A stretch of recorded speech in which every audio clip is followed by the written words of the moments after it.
The Chicago Sky just lost 103-86 to the Washington Mystics, another humiliating defeat.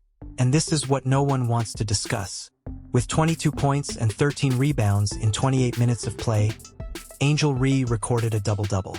That sounds amazing, doesn't it? False. Even the commentators were laughing at her performance, and the Sky was destroyed while she was on the court. Sonia Citron and Kiki Iriafen, two rookies with the Mystics, created history by being the first two players to score 20 points or more in a single game. Is Angel Reese genuinely hurting her team?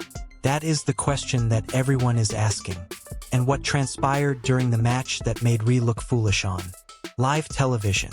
Please leave a comment if you think Reese is hurting her team. Come on, let's get it. Insufficient awareness coupled with an inability to jump. Not that good, I guess. Meow, meow, meow, meow, meow, meow, meow. Yes, once more. Please do it for me. Something has been glaring at us throughout the season. Let's face it. Angel Reese is able to gather all the she wants double-doubles, but the Chicago Sky continue to lose games in a humiliating way. With a pitiful 7 wins and 19 defeats, they are 6 games away of even assembling a postseason and are in last place in playoff contention. You know what's even more absurd about this?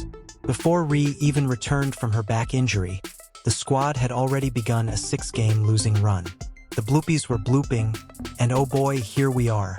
6 for 16 was that 35% with 22 points, 13 rebounds, multiple trips to the free throw line, and 11 free throws for Angel Reese.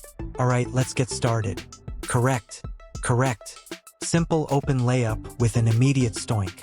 The backboard's bottom. We're merely requesting a foul. The ball is thrown off the bottom. It would be equivalent to the backboard's bottom side requesting a foul. There is no foul to be called at this moment. This catastrophe is aptly depicted in the Washington Mystics game. Reese extended her double-double streak to 11 games in a row with her 22 points and 13 rebounds. It seems amazing until you understand that from 103-86, the Sky was completely obliterated. In that 17-point rout, Chicago's defense utterly failed. And there, the alleged star spent 28 minutes on the court. The fact that the Mystics scored 52 points in the paint speaks much about how effectively Reese was leading that defense. Alright, new strategy squad. Keep up the good work, Angel.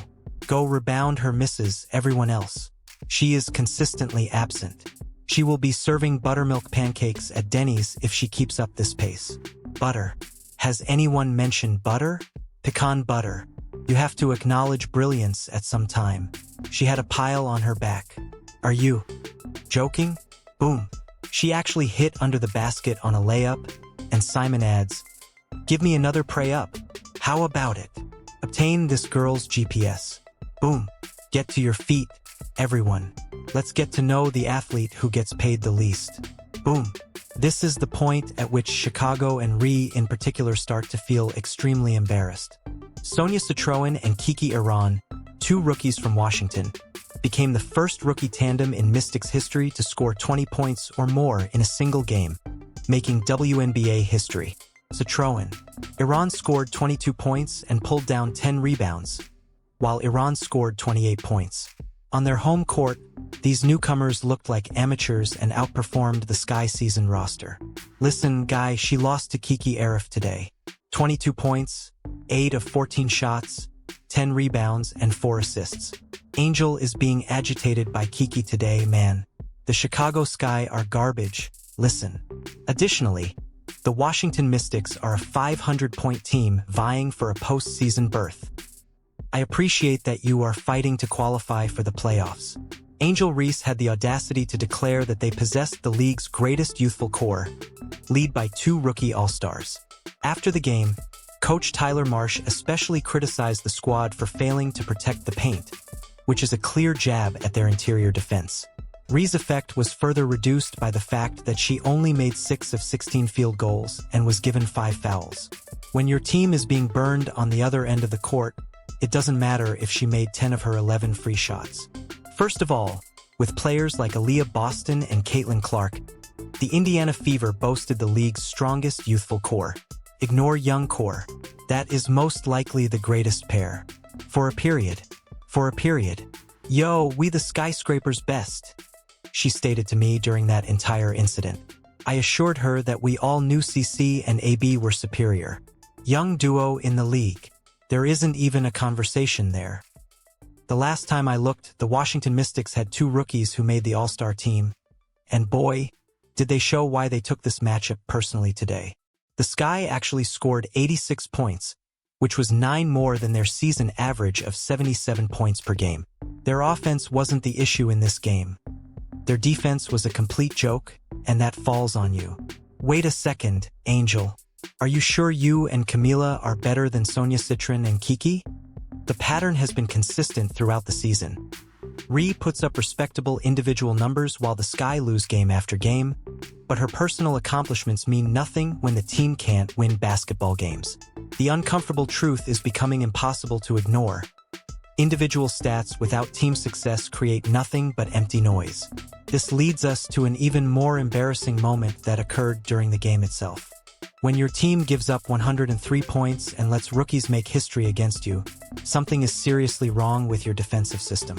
Spins on Ree returns. Yes, off the window as she says too small on the way back. Very subtly, but she had the hand. If you want to know what true humiliation looks like, imagine being made fun of with a too small gesture on live television while the commentators pointed it out for everyone watching at home. That's exactly what happened to Angel Ree in the first quarter when Shakira Austin of Washington scored on her and gave the most devastating taunt you'll see all season. Austin didn't just beat Ree on the play. She made sure everyone knew about it. Austin's gesture was a direct statement, and it wasn't your usual trash talk between players. The Chicago Sky are food, and everyone is just going at him. It's so embarrassing that, as Sky fans, you're probably happy that you lost by less than 20 points today. That's ridiculous. You're getting smoked by 20 and 30 and 40 and nearly 50. You're terrible. Bro, something has to change. Regarding Reese's defensive prowess being fully revealed on national television, the moment encapsulated everything that is wrong with Chicago's defense and Reese's failure to defend the rim when it matters most. Austin worked Ree over on that play, and the commentators actually called attention to the taunt, making it even more embarrassing for someone who should be anchoring the Sky's interior defense. Listen to this. We have the commentators that are actually laughing at this. Reese missed the first one. Still with it, blocked. Reese missed the first one. Still with it. Blocked. Laughter. They recognized they were laughing, but soon stopped themselves. I said, "Oh, I can't laugh. Washington has done it really well so far. I am currently Liv. I am unable to laugh. I'm now Liv. Allow me to go very serious very quickly. The way Reese handled being dominated, rather than taking charge, is what makes this situation even worse. Compare this to how real defensive anchors handle these situations. Players like Aaliyah Boston and Lexi Hull face tough offensive players every night, but they respond with composure and effectiveness. They don't get taunted on live television because they actually know how to play winning defense. When challenges arise, they step up their game instead of becoming highlights for the opposing team. Whether it's defensive intensity or making adjustments, she struggled throughout the game as Austin and her teammates carved up Chicago's defense. This moment perfectly captured the Sky's defensive struggles and highlighted why they've been losing games all season long despite Reese's individual statistics. They went and made moves in the offseason as if they had a team to go out and win games and try to compete right now. Going and giving up your young draft pick for Ariel Watkins, going and getting Vanderloot who's hurt. She played a good game, but her team was destroyed. This team is pathetic. Austin's taunt wasn't limited to that one play, though. It was a representation of the entire game in which the Mystics players completely dominated Chicago. Citron's career-high 28 points came largely because the Sky couldn't establish any defensive presence in the paint. And Erie's 22 points and 10 rebounds made this historic for all the wrong reasons for Chicago, as both rookies outplayed the Sky's veteran roster while making franchise history. This public humiliation on the court was just the start of what turned into a terrible week for Angel Ree. The defensive collapse that gave Washington 103 points revealed every flaw in Chicago's system, with Ree at the center of those issues. This on-court humiliation set the stage for an even messier off-court drama with a WNBA legend, But the real fireworks were about to begin on social media. If you're gonna go home and write a biography about how wrong this is, you guys can kick rocks. What's up, family? Candace Parker here. I'm going to do a tier ranking of WNBA players. I'm going to try. When a 3-time WNBA champion calls you a C-tier player, you can either guess which one Angel Reese picked.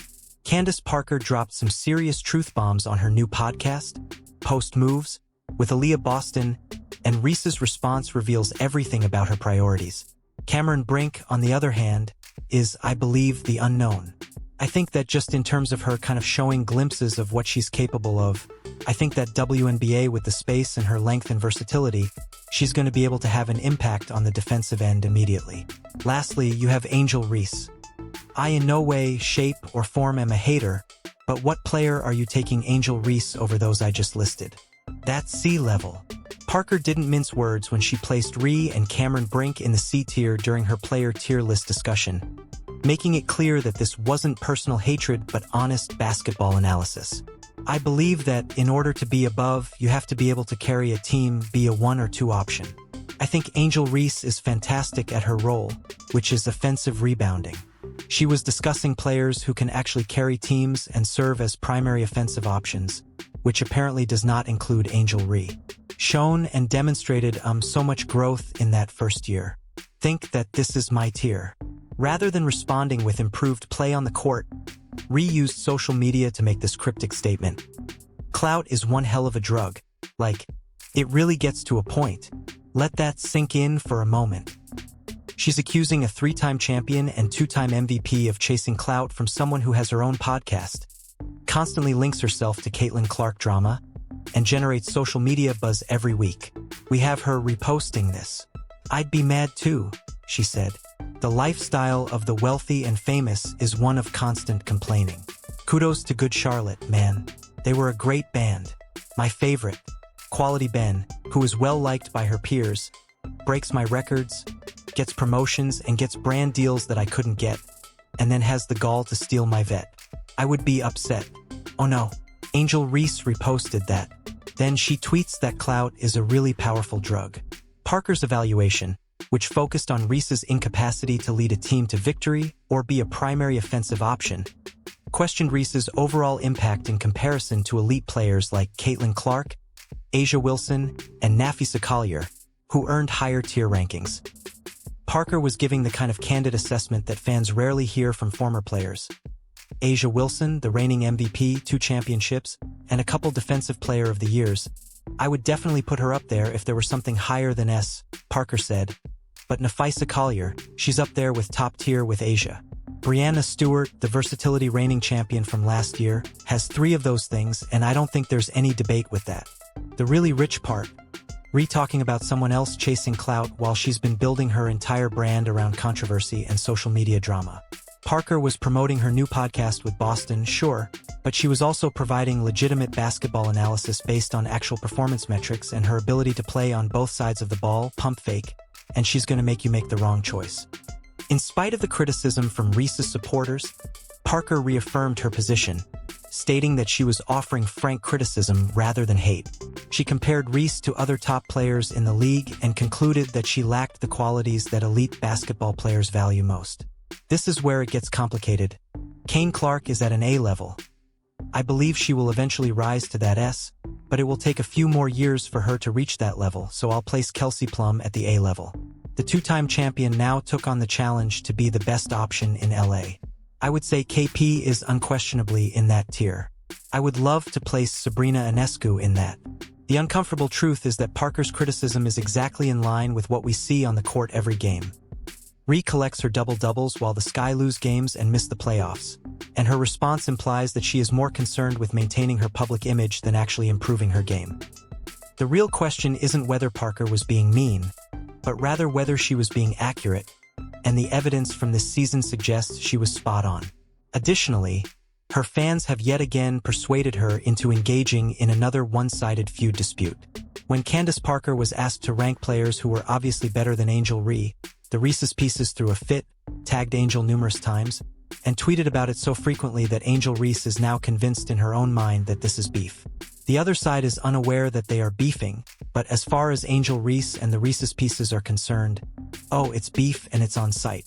You don't like me, Candace Parker. Real WNBA stars are demonstrating what championship-level impact looks like while Angel Reese is occupied with fabricating drama and gathering meaningless statistics. The Indiana Fever went from being a laughingstock to a competitive team that fans actually want to watch during Caitlin Clark's rookie season, and that change wasn't accidental. What makes Clark unique is that she elevates everyone around her without requiring constant attention or social media validation. Players like Lexi Hull improved their game while playing with Clark, becoming more confident shooters and wiser decision-makers on the court. Kelsey Mitchell discovered new ways to contribute offensively while sharing the spotlight with a rookie who could have easily demanded all the attention for herself. You know, a lot of people say that Caitlin Clark moves the needle, but that is incorrect. She is the needle and she dictates. We all know what she has done on the floor. It's history, right? But the way Sophie Cunningham plays basketball in Indiana is amazing. She helps the team win without needless drama or feuding with basketball legends on social media. These players take criticism professionally and let their performance speak for itself. The difference between the trajectory of the Fever under Clark's leadership and the Sky's ongoing decline despite Reese's individual numbers speaks volumes about the real impact of basketball. Indiana created something that fans can be excited about for years to come, while Chicago collected meaningless statistics while missing the playoffs and humiliating themselves on national television. Angel Reese is the double-double queen. The Minnesota Lynx beat them last night. I believe her double-double of 11 points and 11 rebounds was. The league is realizing that chemistry and teamwork produce better basketball than individual accomplishments wrapped in social media drama, and teams are focusing on players who improve everyone rather than those who only make themselves look good in the box score. Even Parker's podcast co-host, Aaliyah Boston, embodies the kind of fundamental winning basketball that Reese completely lacks. Boston focuses on team success and creating something lasting with the Fever organization. This is what makes 2025 so promising for teams built around genuine team players rather than stat-booming individuals. Real WNBA talent achieves amazing things when focused on team success over personal brand building. Clark's rookie season demonstrated that impact goes far beyond individual statistics. Her presence changed how the Fever played as a unit, how they approached games mentally, and how they prepared for future seasons.